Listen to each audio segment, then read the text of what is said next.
Bismillahirrahmanirrahim. Assalamualaikum warahmatullahi wabarakatuh.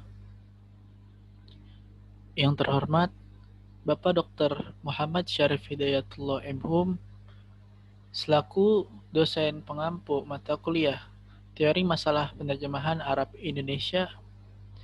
Di sini saya akan mempresentasikan teori tentang penerjemahan film. Yang mana presentasi ini dirujuk untuk menyelesaikan tugas ujian akhir semester mata kuliah Teori Masalah Penerjemahan Arab Indonesia. Teori tentang penerjemahan film. Ketika kita ingin menerjemahkan film, kita juga harus tahu apa gaya film tersebut. Misalnya film tersebut film dewasa yang berpendidikan. Nah, mungkin di film tersebut kita bisa menerjemahkan dengan kata-kata yang sulit atau kata yang susah dipahami. Nah, itu wajar kita pakai untuk terjemahan di film dewasa. Ketika kita tahu itu film anak-anak atau kartun, nah di situ penerjemah juga harus menerjemahkannya dengan kata-kata yang jangan sulit. Kita harus menerjemahkannya dengan kata-kata yang gampang dipahami oleh anak-anak tersebut. Karena subtitle harus dibaca singkat dalam beberapa detik. Maka janganlah membuat pemirsa sibuk membaca subtitle. Penerjemah film yang baik haruslah mampu mendorong pemirsa untuk menikmati film tersebut. Oleh karena itu, penerjemah haruslah dapat memastikan bahwa suatu subtitle dapat terbaca dan dipahami dengan mudah dalam suatu unit seperti layaknya kita memahami teks yang susah. Walaupun penerjemahan itu harus singkat, padat, dan jelas, adanya gambar dalam layar yang memuat adegan pemainnya akan membantu pemirsa untuk lebih memahami cerita. Dengan kata lain, konteks yang ada di film juga membantu pemirsa untuk memahami film tersebut. Di sini saya akan share screen.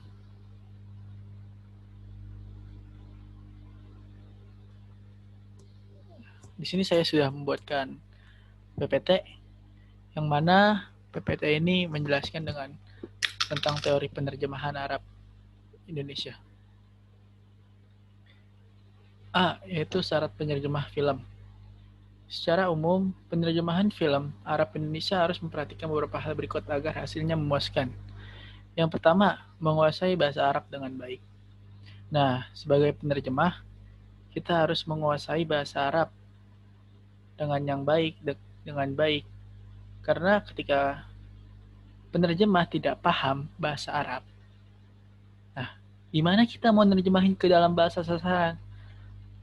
Nah, yang pertama juga penerjemah tuh harus mempunyai basic bahasa Arab yang baik. Yang kedua, menguasai bahasa Indonesia dengan baik dan benar, dan sesuai dengan KBBI untuk terjemahan subtitle. Adapun terjemahan suara tidak harus sesuai KBBI. Nah, penerjemahan jika ingin menerjemahkan dengan secara teknik subtitle, nah itu harus sesuai dengan KBBI, Kamus Besar Bahasa Indonesia. Sedangkan penerjemah ketika ingin menerjemahkan suatu film atau lagu dengan menggunakan sulik suara, nah itu tidak harus sesuai dengan KBBI.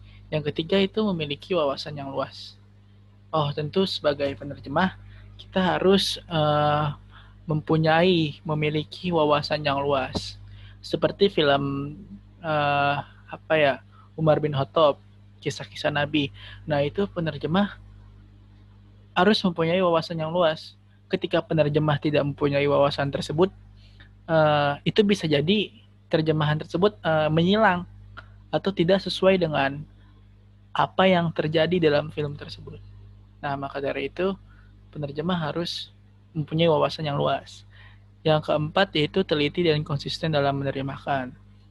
Nah, selain juga kita memiliki wawasan yang luas, kita juga harus konsisten, teliti untuk menerjemahkan ke dalam bahasa sasaran. Yang kelima itu mempersiapkan alat yang akan dibutuhkan nantinya, seperti kamus dan lain-lain. Nah, di sini penerjemah juga harus membutuhkan kamus agar memudahkan penerjemah untuk menerjemahkan ke dalam bahasa sasaran. Yang keenam, mendiskusikan dan mengkonsultasikan hasil dan kesulitan yang dihadapi dalam menerjemahkan. Nah, misalnya nih, kita mengalami kesulitan dalam film tersebut nih. Nah, kita boleh konsultasi. Terus yang ketujuh, mengikuti pelatihan terkait pengalihan pesan bahasa sasaran dan bahasa sumber. Saya jujur nggak pernah ikut pelatihan.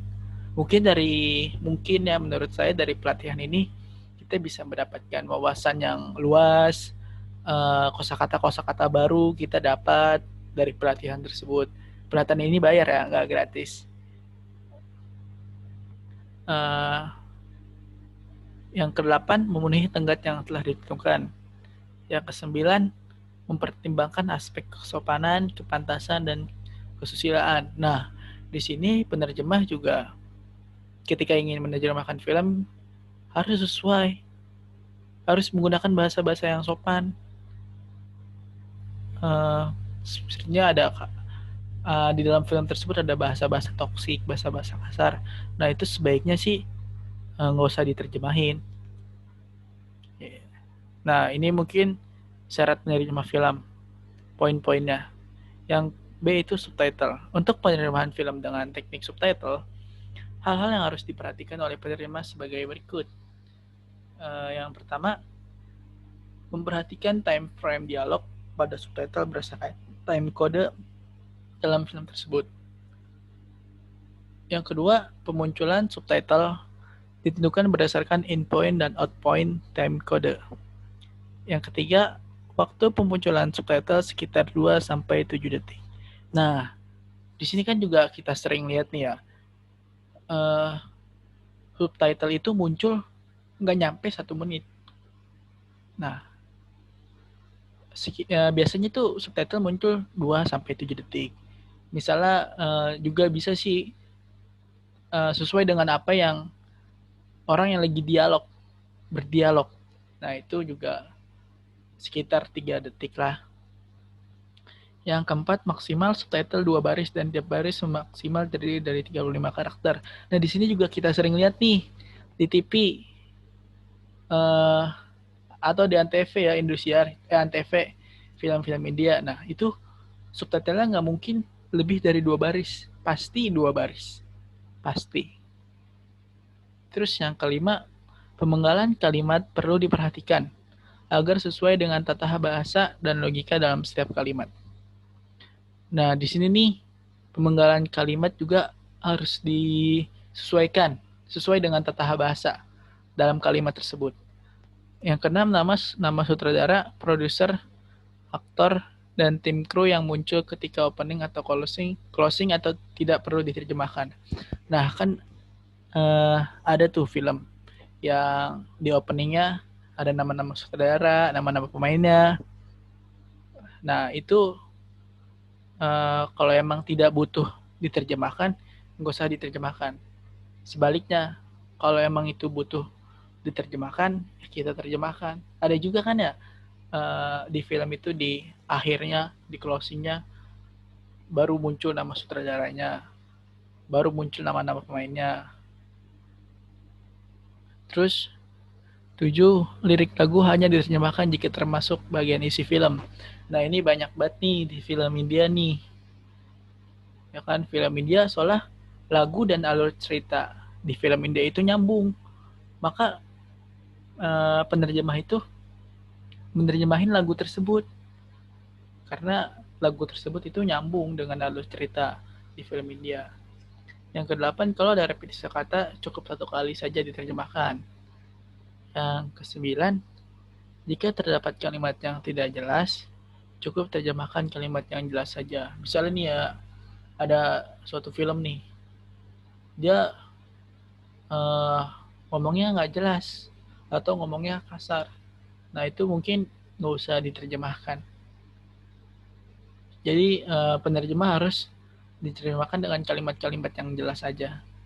Yang ke-10, tulisan di papan nama, surat, email, dan lain-lain jika berkaitan dengan cerita harus diterjemahkan.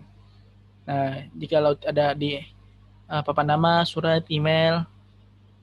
Kalau emang butuh diterjemahin, ya diterjemahin. Mungkin untuk memudahkan penonton untuk memahami atau untuk mengetahui. Terus yang ke-11, jika ada peribahasa jangan diterjemahkan secara harfiah, namun disesuaikan dengan padanan bahasanya. Yang ke-12, tidak perlu menerjemahkan secara detail.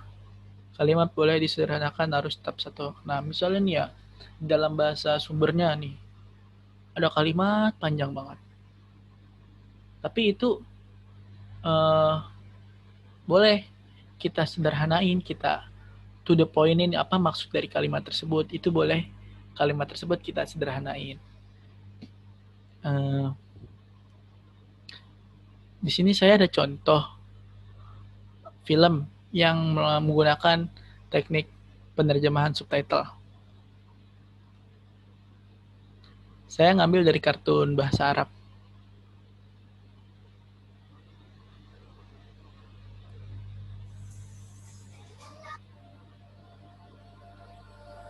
لقد جمعت أغلب الأدوات. سأنام قليلا ثم أصحو لأجمع الباقي. وقد أعادتها أمي له.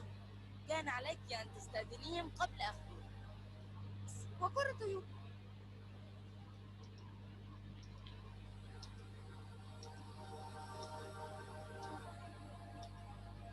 أين أشيائي؟ Nah, tadi tuh di situ aina asyai. Nah, kalau biasanya kan kita terjemahin asyai itu macam-macam. Nah, maka penerjemah ketika ingin menerjemahkan dengan secara subtitle, nah tadi itu kita harus cari padanan dari kata maksud dari Asia itu. Nah, ya makanya di situ diterjemahin kata barang. Mana barangku? Nah, ini lanjut nih di sini tentang hadis Nabi. Nah, misalnya kalau ada hadis Nabi di dalam kartun anak kan biasanya kan ada terjemahannya yang gunakan kata-kata yang sulit dimengerti. Nah, di sini dia memakai kalimat pakai bahasa Indonesia yang mudah dimengerti karena di sini kartun anak-anak. Nah, kita lanjut. Yang C, adapun penerjemahan sulih suara. Teknik sulih suara. Adapun hal-hal yang harus diperhatikan oleh penerjemah jika ingin menerjemahkan suatu film dengan teknik sulih suara sebagai berikut. 1. Bahasa Indonesia yang digunakan adalah bahasa yang luas, baik dan benar. Nah, yang pertama ini ketika penerjemah ingin menggunakan penerjemahan teknik sulih suara, nah kita harus mengucapkan dengan kalimat yang baik, yang jelas, yang sesuai sama yang kalimat diucapkan bahasa sumbernya. Yang kedua itu panjang pendeknya di terjemahan disesuaikan dengan panjang pendeknya kalimat bahasa sumber. Nah, misalnya nih bahasa sumbernya lagi marah.